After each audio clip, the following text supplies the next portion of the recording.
Good morning student. ચાલો આજે આપણે ધોરણ 7 વિષય છે સામાજિક વિજ્ઞાન અને પાઠની શરૂઆત કરવાના છીએ આજે 7 એટલે કે પ્રાદેશિક સંસ્કૃતિનું ઘડતર. તો હવે ચાલો આગળ આપણે કયો પાઠ પૂર્ણ કરેલો હતો? તો કે 6થો. પાઠનું નામ શું હતું? તો કે કયો હતો પાઠ? ચાલો બોલો છે, તમને યાદ છે? કયો પાઠ હતો? તો કે ભક્તિયુગ અને ધાર્મિક સમુદાયક વિચારો. આપણે જોયો હતો ને એમાં કઈ રીતે ભક્તિયુગ લોકોને કઈ રીતે બનાવવામાં આવ્યા હતા અને કયા કયા એવા કવિઓ હતા, કયા એવા વ્યક્તિઓ હતા, સાહિત્યકાર, તેણે એવા માર્ગદર્શન આપીને લોકોમાં ધાર્મિક રીતે ભક્તિનું માર્ગદર્શન આપી અને લોકોને પ્રચલિત કર્યા હતા. તો આ જ રીતે આમાં આપણે જોવાનું છે પ્રાદેશિક સંસ્કૃતિનું ઘડતર. પ્રાદેશિક એટલે કે અલગ અલગ દેશનું, એટલે કે રાજ્યનું. એક દેશ છે તેમાં અલગ અલગ રાજ્ય છે, તેનું સાંસ્કૃતિક ઘડતર કેવું છે. અને ઘડતર એટલે શું? તો તમને સામાન્ય અર્થમાં હું તમને સમજાવું છું કે ધારો કે તમે પહેલા ધોરણમાં અભ્યાસ કરો છો. પહેલા ધોરણમાં અભ્યાસ કરો ત્યારે તમે શું શીખતા હોય? તો કે કક્કો શીખતા હોય, અંક શીખતા હોય 1થી. પછી શું શીખો બીજું? તો કે સ્વર શીખતા હોય. પછી બીજા ધોરણમાં તમે આવો ત્યારે શું શીખો? તો કે અંગ્રેજીમાં કક્કો શીખો. ત્રીજામાં આવો ત્યારે પછી તમે શું શીખો? તો કે ઘડિયા શીખતા હોય, ગુણાકાર, સરવાળા છે, બાદબાકી, બધું પહેલાં બીજા ધોરણમાં તમે શીખવું હોય પણ થોડુંક શીખવું હોય. પછી જેમ જેમ તમારું ધોરણ વધતું જાય તેમ તેમ તમારામાં ઘડતર થતું જાય, એટલે કે તમારામાં નવું જ્ઞાન પ્રાપ્ત થતું જાય. તો આ જ રીતે જે સાંસ્કૃતિક એટલે તો તમને ખ્યાલ જ છે, જે આપણી વારસાગતમાં હાલતું આવતું હોય સંસ્કૃત ધર્મ એવો બધો. તો એમાં કઈ રીતે ઘડતર થાય છે, એમાં કયા કયા ચેન્જીસ આવે છે, એ આપણે આમાં જોવાનું છે. અને કઈ રીતે તે આપણે જાણી શકીએ છીએ કે આ સાંસ્કૃતિક ઘડતર આમાં કયું છે, તો એ આપણે આમાં જોવાનું છે. તો કે વિભિન્ન સમુદાયની જાણકારી આપણને તેમની ભાષા પરથી મળે છે. વિભિન્ન સમુદાયની જાણકારી એટલે કેવી? તો કે અલગ અલગ રાજ્યની, સમુદાય એટલે કે અલગ અલગ એવા રાજ્યની જાણકારી આપણને ક્યાંથી મળે? કે આ લોકો ક્યાંના છે, આ લોકો કઈ ભાષા બોલે છે, તો કે ક્યાંના વતની છે, તો એ આપણને એની ભાષા ઉપરથી ખબર પડે. જેમ કે ગુજરાતી બોલનાર કેવા હોય? તો કે ગુજરાતી બોલતા હોય. મરાઠી બોલવાવાળા કયા હોય? તો કે મહારાષ્ટ્રના હોય. તો ત્યાંથી આપણને ખ્યાલ આવી જાય કે ગુજરાતી જે બોલતા હોય એ વ્યક્તિ બધા ગુજરાત રાજ્યના જ હોય છે. મરાઠી બોલતા હોય એ બધા મહારાષ્ટ્રના જ હોય છે. ભાષાની સાથે સાથે વિભિન્ન પ્રદેશોમાં પોતપોતાના રીત રિવાજો, ખાનપાન, વસ્ત્ર પરિધાન, કાવ્ય, નૃત્ય, સંગીત અને ચિત્રકલા પણ હોય છે. ભાષાની સાથે સાથે બીજું તમને શું ખ્યાલ આવી શકે? વિભિન્ન એટલે કેવું? તો કે અલગ અલગ. અને પ્રદેશો એટલે તો મેં તમને કીધું અલગ અલગ રાજ્યો. તો કે અલગ અલગ રાજ્યમાં તેના રીત રિવાજો એટલે કે આપણે ગુજરાતી લોકો છે તો આપણે કયા કયા રીત રિવાજો પાડીએ છીએ. આપણું ખાવાનું શું છે? તો કે આપણે ખાનપાનમાં તો શાક છે, રોટલી છે, દાળ ભાત. પછી જેમ કે ચાંપાનેર તમે લઈ લો તો ત્યાં બધા શું ખાય? ભાત ખાય. પછી મહારાષ્ટ્ર લઈ લો તો ત્યાં પણ રોટલી ઓછું જોવા મળે, વધારે બધા અલગ અલગ ત્યાંનો ખાનપાન હોય છે, ખોરાક હોય છે. વસ્ત્ર પરિધાન તો આપણે ગુજરાતમાં બધા શું કહે છે? આમ વ્યવસ્થિત કપડાં પહેરી શકે છે. લેડીઝ હોય તો સાડી છે, બ્લાઉઝ એ પહેરે, અને પુરુષ હોય તો તે શર્ટ છે, પેન્ટ છે, એ રીતનું પહેરતા હોય છે. બાકી મહારાષ્ટ્રમાં ત્યાં શું પહેરતો કે જે મરાઠી લેડીઝ હોય એ લોકો શું એમ પોતળી ટાઈપ સાડી પહેરી હોય ને જેન્ટ્સમાં ધોતીને એવું બધું પહેરેલું હોય. તો આ રીતે વસ્ત્ર પરિધાન પણ અલગ હોય છે. અને કાવ્યમાં પણ શું કહે છે? બદલાવ હોય છે. આપણે ગુજરાતી છીએ તો આપણે ગુજરાતીમાં હોય કાવ્ય, હિન્દીમાં હોય હિન્દી, એટલે કે મહારાષ્ટ્રમાં હિન્દી લેંગ્વેજ ભાષા બોલાતી હોય તો ત્યાં મરાઠી બોલાતી હોય તો ત્યાં મરાઠી હોય છે લખેલું કાવ્ય. નૃત્ય, સંગીત અને ચિત્રકલા પણ હોય છે. આપણે શું છે નૃત્યમાં? તો કે આપણે છે ગરબા, રાસ ગરબા છે ને, જે અલગ અલગ પ્રદેશોમાં તેના સંગીત, ચિત્ર બધું અલગ અલગ હોય છે. જુદા જુદા વિસ્તારોની જુદી જુદી સ્થાનિક સંસ્કૃતિઓ છે ને આપણે ત્યાંની દેશની સંસ્કૃતિ કહીએ છીએ. ચાલો, સંસ્કૃતિ કોને કહેવાય તો ખ્યાલ આવી ગયો. તો કે જ્યાં જે વિસ્તારમાં જુદી જુદી સ્થાનિક એટલે કેવી, તો કે જ્યાં જે વસ્તુ થાય છે તે જગ્યા, તેની સંસ્કૃતિને આપણે કહીએ છીએ ત્યાંની દેશની સંસ્કૃતિ. તો આપણા દેશની સંસ્કૃતિ તો તમે જોઈ કઈ રીતે છે આપણા દેશમાં જોવા મળે છે. આ બધી સંસ્કૃતિઓ વચ્ચે સદીઓથી આદાન પ્રદાન થતું રહ્યું છે. આદાન પ્રદાન એટલે કે બદલાવ થાય, ચેન્જીસ થાય એમ. તેમ છતાં કેટલાક વિસ્તારોની કેટલીક ખાસ પરંપરાઓ આજ સુધી પણ અકબંધ છે એટલે કે હજુ પણ જોવા મળે છે. એવી પરંપરાઓ પહેલેથી જે વારસાગત આવતી હોય સાંસ્કૃતિક રીતે એ.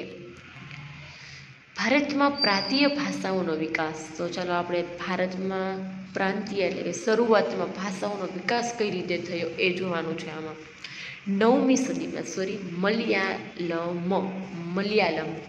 મલયાલમ 9મી સદીમાં સ્થાપવામાં આવેલા મોહદયુપુરમનું ચેર રાજ્ય હાલના કેરળનો એક ભાગ હતું. મલયાલમ એટલે ખબર છે, મેં તમને કીધું તો આગળ આપણે આવેલું હતું. ચાલો, આપણે આગળ જોયું હતું કે કેરળ શબ્દ તેની સાથે વપરાય છે. હાલમાં આપણે કહીએ છીએ કેરળ, અને ત્યાં મલયાલમ ભાષા જેવું થાય છે, વપરાય છે. તો કે કેરળની સંસ્કૃતિને તેની ભાષા મલયાલમ સાથે જોડવામાં આવે છે. ચાલો, મેં તમને હમણાં આગળ કીધું એ જ રીતે કેરળની સંસ્કૃતિને કઈ ભાષા સાથે, તો કે મલયાલમની ભાષા સાથે જોડવામાં આ સંસ્કૃતિને મલયાલમ સંસ્કૃતિ તરીકે ઓળખાય છે. તો ક્યાં ઓળખાય છે, તો કે કેરળમાં. મલયાલમ ભાષા કેરળના બોલાતી મુખ્ય ભાષા છે. કઈ ભાષા છે, તો કે મુખ્ય એટલે કે પ્રખ્યાત. બધા લોકો વધારે મલયાલમની ભાષા બોલે છે. તેના પર સાંસ્કૃતિકનો ઘણો પ્રભાવ જોવા મળે છે. સાંસ્કૃતિકનો ઘણો બધો પ્રભાવ પડે. તમે જોયું છે કેરળમાં નૃત્ય, કથક નૃત્ય છે, આ બધા અલગ અલગ ઘણા એવા નૃત્ય પણ ત્યાં થાય છે. લલિતી કલમ, ગ્રંથ, કાવ્ય, આ બધું વધારે ત્યાં કેરળમાં જોવા મળે છે. તે લોકોએ તેની હજી સંસ્કૃતિને સાચવી રાખેલ છે. 14મી સદીમાં વ્યાકરણ અને કાવ્યશાસ્ત્ર પણ લખાયેલા છે. કઈ સદીમાં, તો કે 14મી સદીમાં. લીલાતલિકમ ગ્રંથ મણિપ્રવાલમ શૈલીમાં લખાયો છે. કઈ, તો કે મણિપ્રવાલમ શૈલીમાં લખાયો હતો. તો ચાલો, આ આપણે જોઈએ મલયાલમ એટલે કે સૌથી પ્રાંતીય પહેલી ભાષાનો વિકાસ કેરળનો. પછી છે બંગાળી અને કેરળ. હા, તમને એ પણ કહી દઉં કે કેરળ આપણા રાજ્યથી અભ્યાસમાં પણ બહુ જ આગળ છે. ત્યાં બધા લોકોને ઇંગ્લિશ પણ એટલું પાવરફુલ છે. પણ ત્યાં શું છે, તો કે બધાને અમુક લોકો એવા છે, ગરીબ લોકો, તે ભણી નથી શકતા. તેના દીકરાઓ દીકરીઓને પણ તે ભણવામાં આપણથી બહુ જ આગળ છે. પછી છે બંગાળી ભાષાનો ઉદ્ભવ સંસ્કૃત ભાષામાં થયો હોવાનું માનવામાં આવે છે. કઈ ભાષામાં, તો કે બંગાળી ભાષાનો ઉદ્ભવ સંસ્કૃત ભાષામાં. સંસ્કૃત ભણો છો ને તમે, આ સંસ્કૃત ભાષામાંથી હોવાનું માનવામાં આવેલું છે. 15મી સદી સુધીમાં ઉપભાષાઓ તથા બોલીઓ મળી એક સામાન્ય સાહિત્યિક ભાષાનું સ્વરૂપ ધારણ કર્યું છે. સાહિત્યિક એટલે કે આપણી સંસ્કૃત જે લખાયેલું છે તેને આપણે કહીએ છીએ સાહિત્યક, અને તેમાંથી મળી આવેલું છે આ બંગાળી ભાષા, એટલે કે ભાષાનું સ્વરૂપ ધારણ કર્યું છે તેવું આપણે કહી શકીએ છીએ.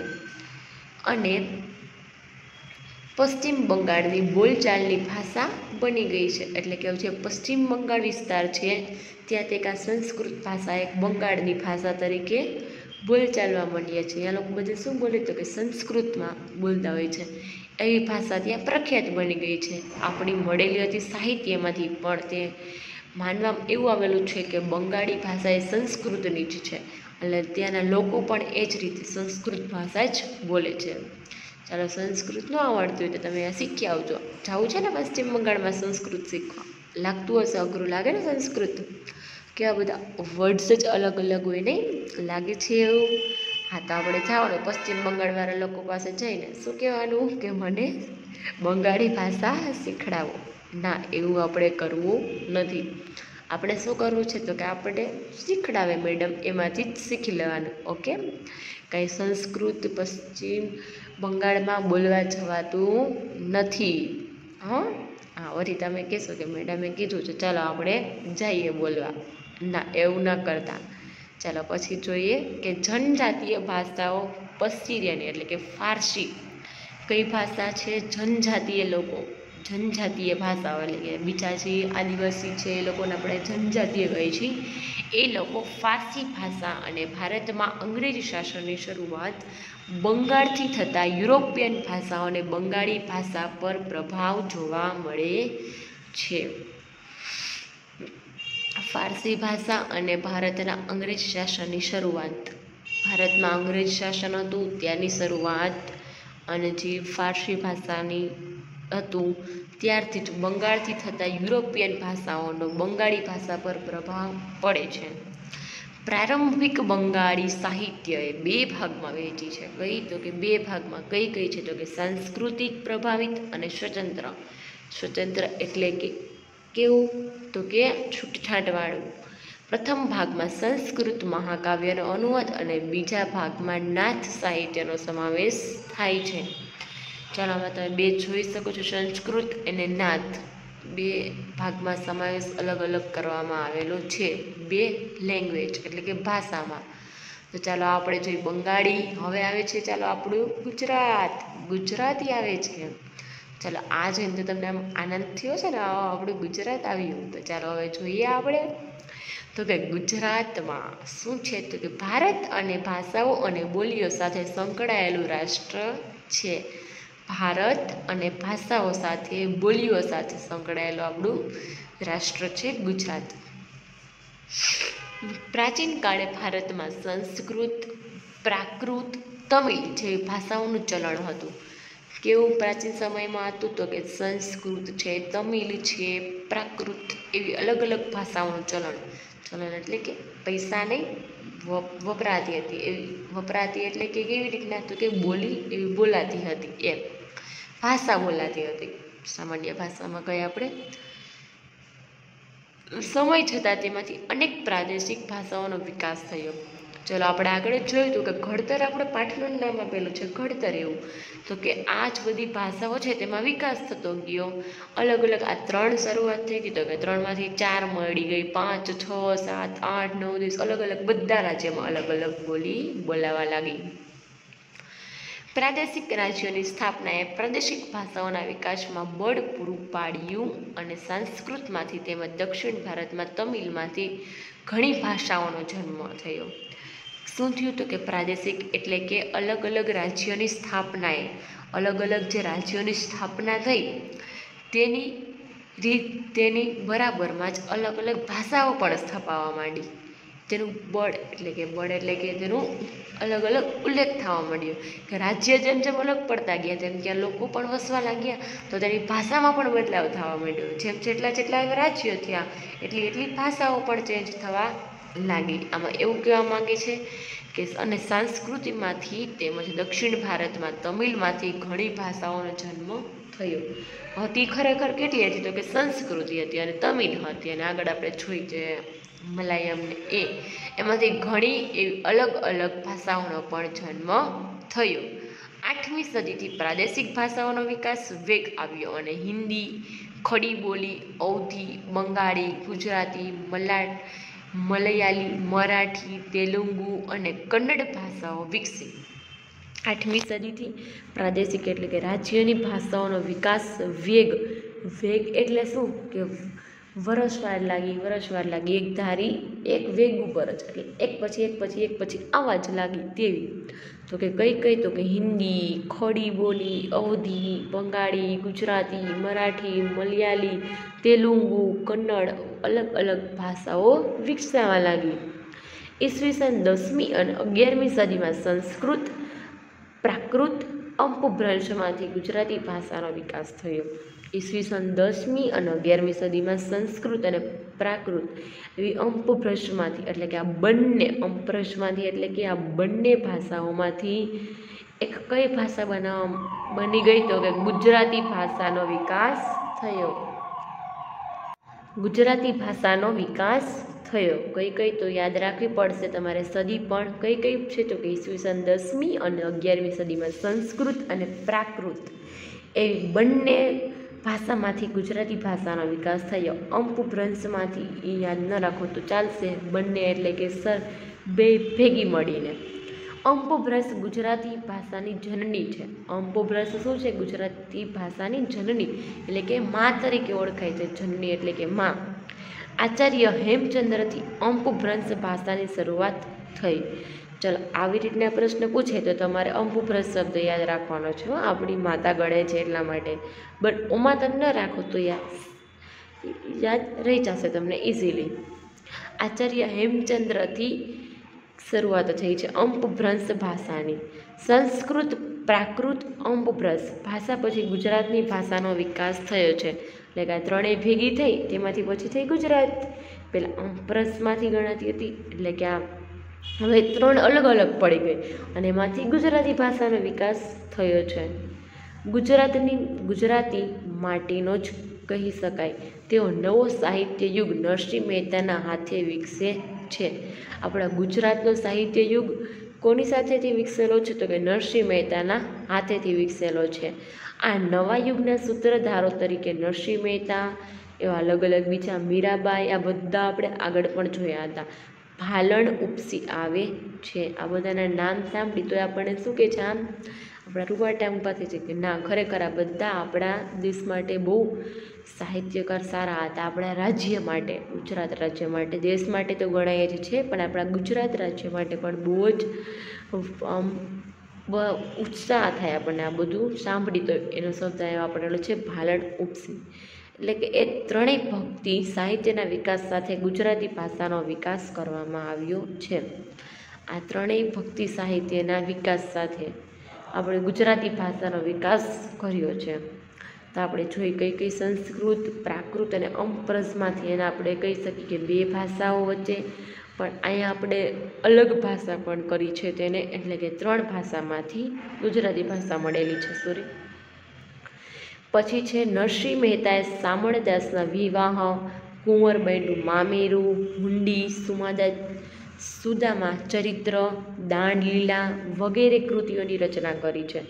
કૃતિ એટલે કે આ કૃતિ એટલે શું તો કે કૃતિ એટલે કે બધા અલગ અલગ વ્યક્તિઓને આ પાત્ર ભજવી અને જે રચના કરવામાં આવે તેને કહેવામાં આવે છે કૃતિઓ. તો કે શામળદાસના વિવાહ, આપણે અત્યારે તુલસી વિવાહ કરીએ છીએ ને, તો એવી રીતના જે આ બધા નરસિંહ મહેતાએ જ રચેલા છે. ત્યારથી જ આ બધું આપણે હજુ હાલમાં કરી જ છીએ, એટલે કે ઘડતર થયું, વિકાસ થયો ને. પહેલાં કરતાં હજી આપણે અત્યારે બધું શું કરે તો કે બધા ધામધૂમથી કરે. નરસિંહ મહેતા હતા ત્યારે જેને આ કૃતિની રચના કરી ત્યારે એટલું બધું ન કરતા, પણ હવે તે અલગ અલગ કૃતિઓ હતી તેની રચના કરી હતી. એટલે કે ત્યારે એટલા બધા લોકો પૈસા ન ખર્ચતા, પણ અત્યારે બધા ધામધૂમથી આ રીતે મામેરું છે, સુદામા ચરિત્ર છે, અત્યારે જે ભાગવદ્ ગીતાને એવું રચાય છે તેમાં બધા કૃતિઓ કરતા હોય છે. તો અત્યારે થોડુંક એમાં ઘડતર થયું, એમાં બદલાવ આવ્યો. તો આપણે જોઈ શકીએ છીએ આમાં કે મીરાબાઈએ પણ કૃષ્ણ ભક્તિને કેન્દ્રમાં રાખી, એટલે કે મોગું સ્થાન આપી, વચ્ચેનું સ્થાન આપી ઘણા પદો રચ્યા છે. તો કે ભાલણે સૌપ્રથમ પોતાની રચનાઓમાં ગુજરાતી ભાષા માટેનું ગુર્જર ભાખાની સંજ્ઞા આપી હતી. કઈ આપી હતી? ભાલણે સૌપ્રથમ ગુજરાતી રચનાઓમાં ગુર્જર ભાખાની સંજ્ઞા આપેલી હતી. સંજ્ઞા એટલે કે આખી લાઈન. તેઓ પાટણના મોઢ બ્રાહ્મણ હતા. ક્યાંના હતા? પાટણના મોઢ એટલે કે ઊંચા બ્રાહ્મણ કહેવાય તેવા બ્રાહ્મણ હતા. તેમણે અખ્યાનના પિતા તરીકે ઓળખવામાં આવે છે. અખા આપણે કહીએ ને, અખા લખેલા હોય છે બધા, એટલે કે એમાંથી આપણને શું જ્ઞાન પ્રાપ્ત થાય છે તેવા અખા નામના વ્યક્તિ છે, તેના બધા અખા લખેલા છે, તેમના પિતા તરીકે તેને ઓળખવામાં આવે છે. તેમણે જાણીતી કૃતિઓ કઈ કઈ લખી છે તો ધ્રુવાખ્યાન એવી કૃતિ છે જે શામળદાસ વિવાહ છે તેવી જ નામની એક. મુરગી આખ્યાન, આખું આખ્યાન લખેલો હોય કે એના વિશે આખું માહિતી લખેલી છે. અને ભાગવદ્ ગીતામાં કેમ પહેલેથી બધા અલગ અલગ શું આપેલા હોય, તો કે અલગ અલગ અધ્યાય આપેલા હોય અને બધા અલગ અલગ લખેલા હોય, અને એમાંથી શું મળે છે જ્ઞાન, એવું બધું અલગ અલગ આખું લખેલું હોય તેવા આખ્યાન તેમાં રચેલા છે તેમણે. પછી છે શિવ ભીલડી. શિવ ભીલડીનો સંવાદ એટલે કેવો, તો કે જ્યારે શિવ ભગવાન એકવાર જંગલમાં ગયા હતા, ચાલો નાનકડી વાર્તા કરી દઉં તમને, ત્યારે એક પાર્વતીજીએ ભીલડીનું રૂપ લીધું હતું. ભીલડી એટલે કેવા, તો કે જે આદિવાસી લોકો હોય તેની જે મહિલા હોય તે જે કેવા કપડાં પહેરે, તો કે પાંદડાના ને બધા કપડાં પહેર્યા હોય, એવા વસ્ત્ર પહેરેલા હોય, તેવું ભીલડીનું રૂપ લીધું હતું. અને એમાં જ્યારે ભીલડી છે તે શું કરતા હતા, તો કે નૃત્ય કરતા હતા. અને શંકર ભગવાન તેને જોઈને આમ શું કહે છે, આશ્ચર્ય પામ્યા હતા કે વાહ, આમ તો છે નૃત્ય કેવું સરસ કરે છે. કારણ કે શિવ ભગવાને તો તાંડવ બહુ જ ગમે જ છે, તો આ જોઈને તે આશ્ચર્ય પામ્યા કે વાહ, આ તો બહુ સરસ છે કે. પછી ભીલડી શું કહે, શંકર ભગવાનને શું કહે છે કે હા, કે મને તો નૃત્ય આવડે જ છે કે. એવી વાર્તા તમે આખી સાંભળવી હોય તો એકવાર યુટ્યુબમાં સર્ચ કરજો, શિવ ભીલડીનો સંવાદ. આ તો હું તમને થોડુંક સમજાવું છું. પછી ભીલડી શું કહે છે કે તમે મારી સાથે લગ્ન કરશો? શંકર ભગવાન તો શું હા પાડી દીધી. શંકર ભગવાન કે હા કરીશ કે, પણ વિચારું છું ને આમને તેમ બધું કહેતા હતા. પણ જ્યારે આવું પહેલી વાર જ્યારે શંકર ભગવાને પાર્વતીજી સાથે પણ કર્યું હતું, પણ પાર્વતીજી તો વર્તી ગયા હતા કે ના મારા તો શિવ ભગવાન જ છે. પણ શંકર ભગવાન મોહી ગયા, તે વર્ત્યા નહીં.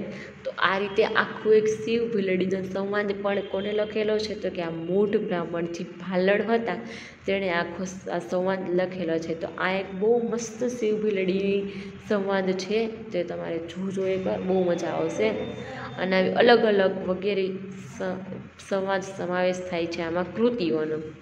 તો ચાલો આપણે જોઈ કઈ કઈ હતી. મુરગી આખ્યાન એટલે કે મુરગી વિશેનું હશે, અને ધ્રુવખ્યાન એટલે કે અલગ અલગ ધ્રુવ તારા છે તેના વિશેનું તેમાં માહિતી હશે. તો આવી કૃતિ તમારે જોવી હોય તો એનું તો લાંબુ બહુ ઇતિહાસ હોય, તો તે તમે આખો એક યુટ્યુબમાં સર્ચ કરીને ટોપિક જોઈ શકો છો. પછી તમને આમાં એક પ્રશ્ન આપેલો છે કે 3 કવિઓની રચનાઓની માહિતી આખી પોથી બનાવવાની છે તમારે. તો કાંઈ નહીં, તમારે એટલું બધું તો નથી કરવાનું, પણ શું કરવાનું રહેશે, તો કે પ્રશ્ન છે લખવાનું રહેશે કે નરસિંહ મહેતા છે, મીરાબાઈ છે, આ ભાલણ છે, આવા 3 આવી રીતના જે રચયિતા છે તેને કઈ કઈ રચનાઓ કરી છે એ રચનાઓ તમે તેમાં લખી શકો છો. કઈ કઈ કૃતિઓ આપેલી છે અને તેના વિશે 2-3 એવા પોઈન્ટ લખી શકો છો, જેથી કરી તમારા આખો એક ક્વેશ્ચન તૈયાર થઈ જાય, જેથી કરી પ્રશ્નમાં પૂછાય તો પણ તમને એકદમ ઇઝીલી આવડી જાય. આ તમારે બુકમાં કરવાનું રહેશે. પછી આપણે જોઈએ ભારતના ઉત્સવો. તો પેલું છે ભારતમાં આપણે કયા કયા ઉત્સવો, કયા તહેવાર ઉજવાય છે. તો પહેલું છે જગન્નાથ રથયાત્રા. શરૂઆત જ્યારે આપણા વર્ષની થાય છે ત્યારનું કે છે શરૂઆત કરેલી છે. કઈ છે, તો કે જગન્નાથ રથયાત્રા, જેની સાથે ધાર્મિક સંપ્રદાયો પણ જોડાયા છે. સંપ્રદાયો એટલે કે અલગ અલગ ધાર્મિક લોકો તે પણ તેની સાથે જોડાયેલા છે. જેમાં ઓરિસ્સાના પુરીમાં આવેલા જગન્નાથ સંપ્રદાય સુવિખ્યાત છે. જગન્નાથ ભગવાન આવેલા છે ક્યાં, તો કે ઓરિસ્સા પુરીમાં. ત્યાંનો સંપ્રદાય સુવિખ્યાત એટલે કે પ્રખ્યાત છે ત્યાંનો ધાર્મિક સંપ્રદાય. જગન્નાથનો અર્થ વિશ્વના માલિક એટલે કે જગતનો નાથ, એટલે કે આખા વિશ્વને તારણહાર છે તેઓ માલિક એટલે કે જગતનો નાથ. તેનું જ નામ એ રીતે જગન્નાથ રાખેલું છે. આપણે કહીએ ને આખા જગનો નાથ એટલે કે ભગવાન, જે વિષ્ણુ શબ્દનો સમાનાર્થી છે. વિષ્ણુ શબ્દ શું છે, તેનો સમાનાર્થી છે. 12મી સદીના ગંગ વંશના રાજા અનંત વર્મને પુરી ખાતે જગન્નાથ મંદિરનું નિર્માણ કરવાનો નિર્ણય લીધો હતો. 12મી સદીમાં ગંગ વંશના રાજા, કયા વંશના, તો કે ગંગ વંશના રાજા હતા. તેને અનંતવર્મને પુરી ખાતે, અનંતવર્મને આખી જગન્નાથપુરી, જે જગન્નાથપુરી છે ત્યાં ઓરિસ્સાની પુરી છે ત્યાં તેણે નિર્ણય લીધો હતો કે હું આ જગન્નાથ મંદિરનું નિર્માણ કરીશ. અને ઈસવીસન 1230માં રાજા અનંગભીમ ત્રીજાએ પોતાનું રાજ્ય જગન્નાથને અર્પણ કરી પોતાને તેમના પ્રતિનિધિ તરીકે ઘોષિત કર્યા હતા. 1230 અનંગ ભીંગ રાજા એટલે કે જ્યાં કયો હતો ગંગવંશ હતો તેનો ત્રીજો જે પેઢી આવી હશે તે પોતાના રાજ્ય ઉપર જગન્નાથને પોતાનું રાજ્ય કોને અર્પણ કર્યું? જગન્નાથને. અને પોતાને તેમના પ્રતિનિધિ તરીકે ઘોષિત કર્યા, એટલે કે હું ખાલી લેવાનું બધું કાર્ય કરીશ. પણ જે રાજા હતો તેને બધું અર્પણ કરી દીધું જગન્નાથ, એટલે કે ભગવાન ત્યાં જગન્નાથ હતા ત્યાં મંદિરનું નિર્માણ કરેલું હતું ત્યાં બધું અર્પણ કરી દીધું અને તે સામાન્ય પ્રતિનિધિ તરીકે ત્યાં ઘોષિત થઈ ગયો. અને ઓરિસ્સામાં જીતનાર મુઘલો, મરાઠાઓ, ઈસ્ટ ઇન્ડિયા કંપની બધાએ મંદિર પર પોતાનું વર્ચસ્વ સ્થાપવાનો પ્રયત્ન કર્યો. શું કર્યું? તો કે ઓરિસ્સા જીતનાર મુઘલો, મરાઠાઓ અને ઈસ્ટ ઇન્ડિયા કંપની આવા 3 આવી પ્રજા હતી તેણે મંદિર પર શું કે છે મંદિર સ્થાપવાનો, એટલે કે મંદિર કે અમારે જોઈએ છે, અમે એમાં એનું બધું કાર્ય કરશું, તેઓ વર્ચસ્વ સ્થાપવાનો પ્રયત્ન કર્યો. પણ તેમનું માનવું હતું કે મંદિર પર નિયંત્રણ મેળવવાથી સ્થાનિક લોકો, સમુદાય પણ તેમનું શાસન સ્વીકારશે. શું કહે છે? તેમનું માનવું એવું હતું કે મંદિર ઉપર આપણે નિયંત્રણ મેળવશું તો પણ સ્થાનિક લોકો, સમુદાય તે પણ તેનું શાસન સ્વીકારશે, કે આપણે તો કરશું પણ બીજા પણ આપણને કહેશે તો, એવું તે વિચારતા હતા. આ રીતે પુરીમાં પ્રતિવર્ષ એક વિશિષ્ટ રથયાત્રાનું આયોજન થાય છે. એટલે શું કહે છે? આવી રીતના 3 તો નહીં પણ આ રીતે આખી ઓરિસ્સાના લોકો બધા ભેગા થઈ અને આખું એક પ્રતિવર્ષે, એટલે કે જ્યારે વર્ષની શરૂઆત થાય ત્યારે એક આખું વિશિષ્ટ રથયાત્રાનું આયોજન કરે છે. જેમાં એવું નહીં કે જે આ રાજાઓ છે એ જ, એટલે આમાં કીધું હતું ને કે આપણે તો કરશું પણ કે લોકો પણ એમાં શાસન સ્વીકારશે, એટલે કે બધા જેમાં બધા લોકોનું હળી મળીને એક શું કરે છે રથયાત્રા કરે છે, જેમાં વિષ્ણુના અવતાર એટલે કે જગન્નાથજીને રથમાં બેસાડીને પુરીમાં ભ્રમણ કરાવે છે અને દેશ વિદેશથી અનેક લોકો આ ઉત્સવમાં સહભાગી થાય છે. આવી જ રીતે અલગ અલગ દેશ વિદેશથી પણ લોકો ત્યાંથી જોવા આવે છે આ જગન્નાથપુરીની રથયાત્રા. પણ હાલમાં તો આ વખતે કોવિડ-19ને લીધે આ વખતે જગન્નાથપુરીની રથયાત્રા નથી થઈ, પણ આ થાય છે દર વખતે, તો આ વખતે તો થઈ નથી. તો આ રીતે તો આપણે જોયું કે જગન્નાથપુરીની કઈ રીતે રથયાત્રા થાય છે અને કયા ભગવાન, તો કે વિષ્ણુના અવતાર છે જગન્નાથ. દેવોના દેવ તો કોણ છે? મહાદેવ. પણ તેનો આપણને આમાં સમાનાર્થી અર્થ એટલે કે વિષ્ણુ ભગવાનનો અવતાર છે જગન્નાથજી. તેને એમાં બેસાડી અને તેને આખી પુરીમાં ભ્રમણ કરાવે છે અને દેશ વિદેશના લોકો ત્યાં તેને જોવા આવે છે. પછી છે હોળી. તો કે હોળીનો તહેવાર ભારતમાં ઉજવવામાં આવે છે. ક્યાં ઉજવાય છે? આપણે ભારતમાં ઉજવાય છે, પરંતુ ઉત્તર ભારતમાં તેનું વિશેષ મહત્ત્વ છે. ક્યાં મહત્ત્વ છે? તો કે ઉત્તર ભારતમાં વિશેષ મહત્ત્વ છે. આ તહેવાર 2 દિવસનો હોય છે. પહેલો દિવસ હોળી અને બીજો દિવસ ધૂળેટી. ઉત્તર ભારતમાં એટલે કે આપણે બિહાર છે, યુપી, બિહાર એ બધા છે ને એવા અલગ અલગ, ઉત્તરાખંડ છે, ત્યાં આખા ભારતમાં એ ઉત્તર ભારતમાં વધારે આ તહેવાર ઉજવાય છે. 2 દિવસના આપણે કઈ એક દિવસ હોળી હોય, હોળી માતાને પ્રગટાવીએ છીએ, અને બીજો દિવસ હોય છે ધૂળેટી. આ ઉત્તરાખંડમાં ત્યાં વધારે ઉજવાય, કારણ કે અહીંયા તમે રામ ઝૂલા, લક્ષ્મણ ઝૂલા જોયું છે. દ્વારકા હરિદ્વાર પાસે આવે છે, હરિદ્વારમાં એટલે કે ઉત્તરાખંડમાં ઉત્તર ભારતમાં આવેલું છે. ત્યાં રામ ભગવાનનું વધારે છે, રામ ભગવાન, લક્ષ્મણ ભગવાન. ત્યાં શું કે છે આ બધા હોળીનો તહેવાર વધારે ઉજવાય છે, કારણ કે હોલિકા છે તેનું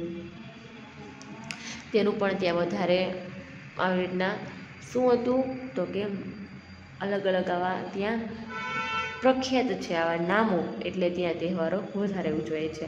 અને આ દિવસને આસુરી શક્તિ પર સાત્વિક શક્તિનો વિજય તરીકે ઉજવવામાં આવે છે. આસુરી એટલે કે ખરાબ શક્તિ ઉપર સાત્વિક શક્તિનો વિજય થાય છે, એટલે કે પ્રતિભાવી શક્તિનો વિજય થાય છે, સારી શક્તિનો.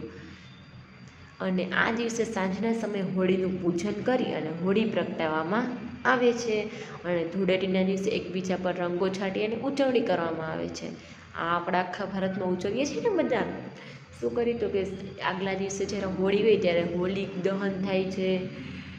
પછી બીજા દિવસે જ્યારે હોળીનું પૂજન કરી ત્યારે જ તે પછી ધાણી, ડાળિયા, ખજૂરનો અર્પણ કરી અને તેની હોળી પ્રગટાવવામાં આવે છે. અને બીજા દિવસે ધૂળેટી એટલે કે એકબીજા ઉપર રંગ છાંટી અને તે ઉજવણી કરવામાં આવે છે. ચાલો પછી આપણે જોશું લઠમાર હોળી બરસના. તો કે એ શું છે લઠમાર હોળી બરસાના? ચાલો, લઠમાર હોળી બરસાના એટલે કે બરસાના ઉત્તર પ્રદેશમાં ઉજવાતી હોળી છે. ક્યાં? ઉત્તર પ્રદેશમાં ઉજવાતી, બરસાનામાં ઉજવાતી. બરસાના તમને ખબર છે ને ક્યાં આવેલું છે? ઉત્તર પ્રદેશમાં એટલે કે ઉત્તરાખંડમાં આવેલું છે. ઉત્તર પ્રદેશ એ જ ઉત્તરાખંડ. ત્યાં રાધાજીનું ગામ છે. આ બરસાના કોનું છે ગામ? તો કે રાધાજીનું. રાજાજીનું જે તેનું માવતર હતું તે છે બરસાના. લઠમાર હોળી તરીકે પણ જાણીતી છે. લઠમાર કેવી? તો કે લઠમાર. ચાલો, મેં તમને આમાં જો હમણાં કીધું ને કે રાધાજીનું જન્મસ્થાન છે, આવ્યું છે આમાં પણ એ પોઈન્ટ. બરસાના રાધાજીનું જન્મસ્થાન છે, ત્યાં તેમનો જન્મ થયો છે. અહીં નંદગામ શ્રી કૃષ્ણની ભૂમિના પુરુષો બરસાનાની સ્ત્રીઓ સાથે હોળી રમવા આવે છે. શું કહે છે? નંદગામ એટલે કે નંદગામ છે ત્યાં બરસાનાથી થોડુંક આગળ આવે છે નંદગામ. ત્યાંથી શું કહે છે? ત્યાંની પુરુષો બધા બરસાનાની સ્ત્રીઓ સાથે શું કરે? હોળી રમવા આવે છે. અને રાધાજીના મંદિર પર ધજા ચડાવવાનો પ્રયત્ન કરે છે. અને સ્ત્રીઓ દ્વારા લઠ જાડી લાકડીથી પુરુષોનું સ્વાગત કરવામાં આવે છે, એટલે કે લઠમાર હોળી ગણાય છે. જેમ કાનો કેમ આવતો? તો બધી ગોપીઓ અંદર કરતા ને મસ્તી કરતા, અને એવું જ રીતે પુરુષો ત્યાંથી આવે તો બધી સ્ત્રીઓ શું કરે? તો કે લાકડીઓ મારે, અને તેથી આ હોળીને લઠમાર હોળી તરીકે ઓળખાય છે. તો ચાલો, આ તમે જોઈ લીધી લઠમાર હોળી કઈ રીતે રમાય છે. તો મેં તમને કીધું આ રીતે ઉત્તર ભારતમાં આ વધારે રમાય છે હોળી. તો ચાલો, આ રીતે આપણે અત્યારે અહીંયા સુધી પાઠ આપણો રાખશું. પછી નેક્સ્ટ લેક્ચરમાં આપણે લોહડી એટલે કે પંજાબનું તહેવારો છે ત્યાંથી આપણે શરૂઆત કરશું. તો ત્યાં સુધી તમે આ પાઠનો જે અત્યારે સુધી આપણે કરેલું છે તે બધું સમજી લેજો અને જોઈ લેજો, અને ના સમજાય તો ગ્રુપમાં મેસેજ કરી શકો છો. ઓકે, તો ચાલો, thank you so much and have a nice day.